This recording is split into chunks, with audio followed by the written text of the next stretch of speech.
नारद जी ने कहा, यदि आपकी बेटी पार्वती जी तपस्या करेंगी तो भगवान शंकर अवश्य प्राप्त होंगे। माँ पार्वती ने जाकर वन में कठोर तपस्या की है। यहाँ कथा कहती है, माँ भवानी जी पार्वती जी देवी हैं। देवता देवी क्यों न हो, जीवन में बिना तपे कुछ प्राप्त होने वाला नहीं है। ये सूत्र है कथा का। इसलिए संतति को, संतान को बचपन से थोड़ा तपाया जाए। आराम से ना हो, आराम से जो आएगा आराम से चला भी जाएगा, और जो कठिनाई से प्राप्त होगा वो सहजता से जाने वाला नहीं है। जाएगा भी तो कठिनाई से ही जाएगा है? मां ने कठोर तपस्या की। आकाशवाणी ने मां को वरदान दिया, आपकी मनोकामना पूर्ण भई है। इधर भगवान शंकर को वैराग्य हुआ सती मां के जाने के बाद। एक दिन राम जी ने शंकर भगवान को दर्शन देकर शंकर जी से राम जी ने मांगा है। अब इस प्रसंग का एक सूक्ष्म निवेदन मैं आपसे करूं। सती जी ने मरते समय किससे वरदान मांगा था? कहिए। राम जी से। शंकर जी से सामने राम जी मांग रहे हैं। राम जी क्या मांगे कि ये बाबा आप जाकर पार्वती जी से विवाह करिए, मैं आपसे मांग रहा हूं, दीजिए।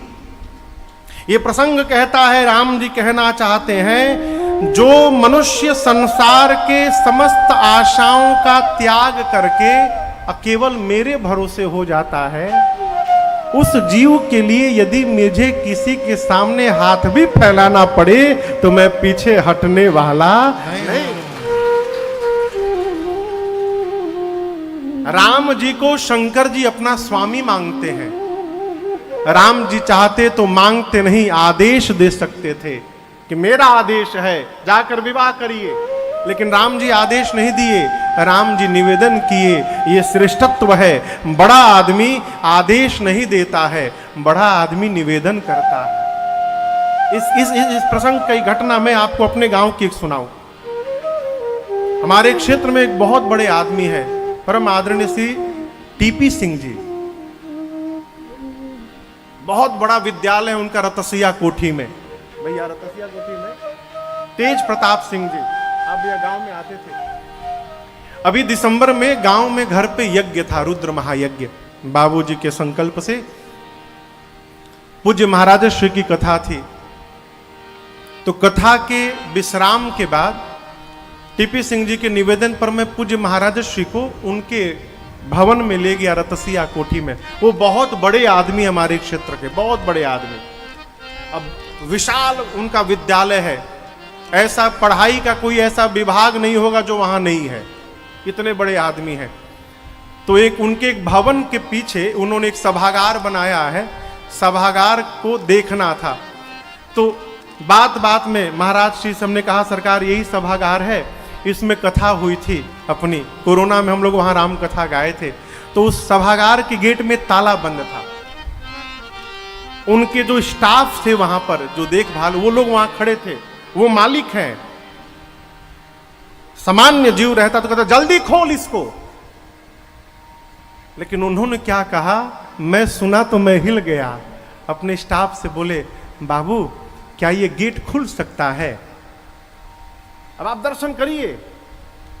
ये नहीं बोले कि गेट खोलिए, क्या बोले, बाबू क्या ये गेट खुल सकता है? बोला जी साहब अभी खोलता हूं। वो ताला खोले, भवन दिखाएं।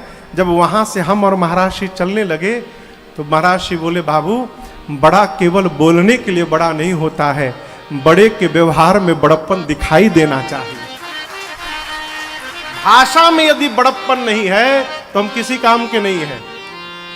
राम जी चाहते तो शंकर जी को आदेश दे सकते थे, लेकिन राम जी ने आदेश नहीं दिया। राम जी ने निवेदन किया, जाए विवाह हो शैलज ही, यह मोहि मांगे। मैं अब से मांग रहा हूं, आप मुझे दीजिए। शंकर भगवान ने तो पहले मना कर दिया, फिर कहा प्रभु जो आज्ञा आपकी। सप्तऋषियों को भेजकर भगवान शंकर ने मां पार्वती के प्रेम की निष्ठा का परीक्षण किया है। जैसे निष्ठा का पता चला, बाबा इतने गदगद हुए शंकर जी कि फिर समाधि में चले गए। पिछली बार गए थे तो कितने दिन बाद लौटे थे? 80,000 वर्ष बाद फिर चले गए। देखिए, जो जो प्रसन्न होता है ना तो अपने सहज रूप में चला जाता है। भगत जब घर में प्रसन्न होता है तो अखंड अष्टजाम कराता है, सुंदर कांड का पाठ करवाता है। और जो भगत नहीं है वो जब बहुत प्रसन्न होता है तो का करता है भगवान जाने। बाबा प्रसन्न हुए, समाधि में गए। अब कब आएंगे किसी को पता नहीं है। इसी बीच एक दैत्य ने जन्म लिया जिसका नाम था ताड़कासुर। ब्रह्मादि से वरदान लिया कि भगवान शंकर के तेज से जो संतति उत्पन्न हो वही मुझे मारे। क्यों? ताड़कासुर जानता है कि बाबा समाधि में है, जल्दी आने वाले नहीं है। आ भी गए तो पत्नी है नहीं, बेटा कहां से होगा? अब बेटा होगा नहीं तो मैं मरूंगा नहीं, अमर। वरदान प्राप्त करके लगा देवताओं को त्रास देने। देवता पहुंचे ब्रह्मा जी के पास, जाकर पूछे कि ये मरेगा कैसे? ब्रह्मा जी बोले ऐसा ऐसा वरदान प्राप्त किया है। इंद्र बोले फिर तो मर भैया। बोले नहीं मरेगा, आप कामदेव को भेजो, शंकर जी को समाधि से बाहर निकाले। कामदेव का आवाहन हुआ, कामदेव चले, जो अभी प्रसंग आपको थोड़ी देर पहले सुनाया। कामदेव गए, पूरा विश्व काम के वशीभूत हो गया, लेकिन भगवान शंकर पर कोई प्रभाव नहीं पड़ा। अपनी मृत्यु को निश्चित जानकर कामदेव आम के वृक्ष पर पत्तों के पीछे छिपकर धनुष पर 5 विषम बाण रखकर खींचे, छोड़े, और जैसे बाण बाबा के हृदय में लगा, भगवान शंकर का नेत्र खुल गया। और इधर उधर देखने के बाद जैसे कामदेव पर दृष्टि पड़ी बाबा का तीसरा नेत्र, ताबसीमती सर नयन उधारा, चितवत काम भयउ जरि छारा, चितवत काम भयउ जरि छारा, चितवत काम भयउ जरि छारा। बाबा का तीसरा नेत्र खुला, कामदेव तत्क्षण जरी के भस्म हो गए। कामदेव भस्म हो गए हो, हाहाकार मच गया। कामदेव की पत्नी रति रोते रोते भगवान शंकर के पास आई। बाबा को दया आ गई। अब ते रति तवनाथ कर होए ही नाम अनंग, बिनु बपु व्यापि सब ही पुनि, सुनु निज मिलन। भगवान शंकर ने कहा, रति आज के बाद तुम्हारे पति का नाम अनंग होगा, बिना शरीर सब में व्याप्त होंगे। द्वापर में जब भगवान कृष्ण पृथ्वी के भार का हरण करने के लिए अवतार लेंगे तो भगवान कृष्ण के पुत्र आपको पति के रूप में प्राप्त हो जाएंगे। रति प्रणाम करके गई। रति के जाने के बाद अब देवता लोग आए हैं। क्रोध के कारण बाबा का चेहरा लाल है। बाबा को प्रसन्न करने के लिए देवता स्तुति करने लगे। क्रोध के कारण देवता जाकर बाबा की स्तुति किए, बाबा गदगद हो गए, प्रसन्न। बोले क्यों आए हैं आप लोग, कहिए। कहू अमर आए यही हेतु। ब्रह्मा जी बोले प्रभु आप तो अंतर्यामी है, ये समस्त देवता अपनी नजरों से आपके विवाह का दर्शन करना चाहते हैं। आपने काम को जला दिया और रति को वरदान कर दिया, बहुत अच्छा किया प्रभु। सासत कर पुनि करौ पसाऊ, नाथ बड़न कर सहज सुभाव। बड़ा कौन? जो त्रास देने के बाद तुरंत दुलार करे।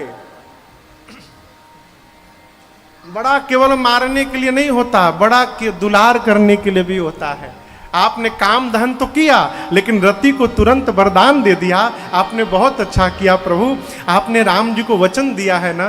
शंकर जी बोले मैं तैयार हूं। ऐ देवता दुंदुभी बजाए, वर्षा किए। सप्तऋषि गए हिमांचल जी के यहां से मुहूर्त लेकर आए। मुहूर्त क्या निकला?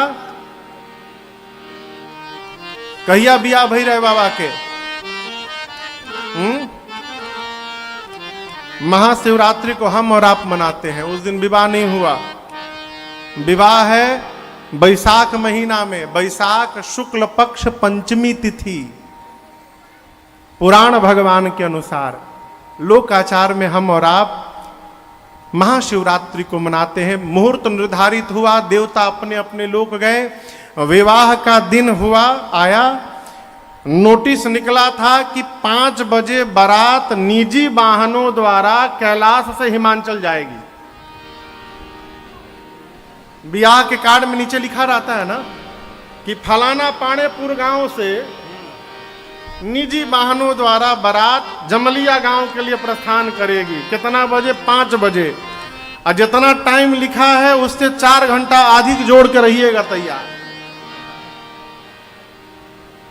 5 बजे बारात जानी है, 4 बजा है, बाबा बड़े आनंद में बैठे हैं कैलाश। क्यों? बाराती आवे तो चला जाए, हमको क्या करना है।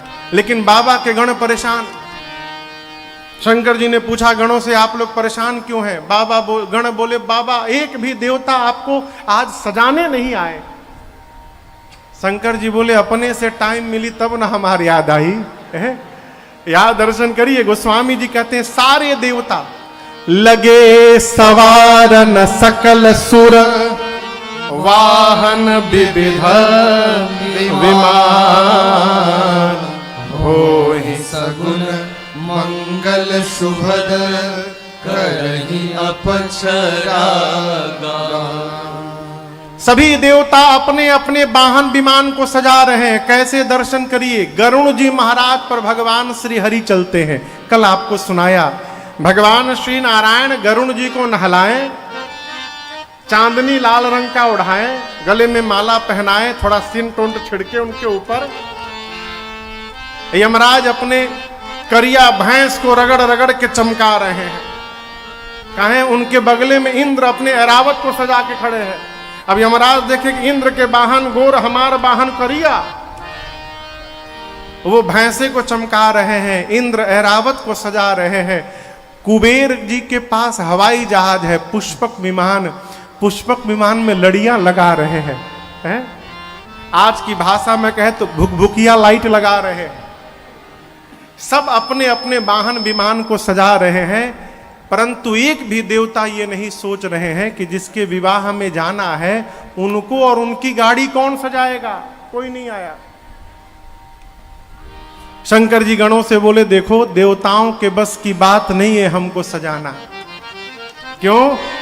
शंकर को उनके गणों को छोड़कर दूसरा कोई सजाने वाला नहीं है। मुझे मेरे गण सजा सकते हैं। क्यों? मेरे मन को मेरे गण ही जानते हैं, इसलिए आप लोग सजाइए। जैसे बाबा ने गणों को कहा ना, भृंगी श्रृंगी को सजाइए, दोनों एक दूसरे का मुख दिखने लगे। क्यों? जो आज तक कभी खुद को नहीं सजाया हो, दूसरे को क्या सजाएगा हो। जैसन बाबा वैसन उनके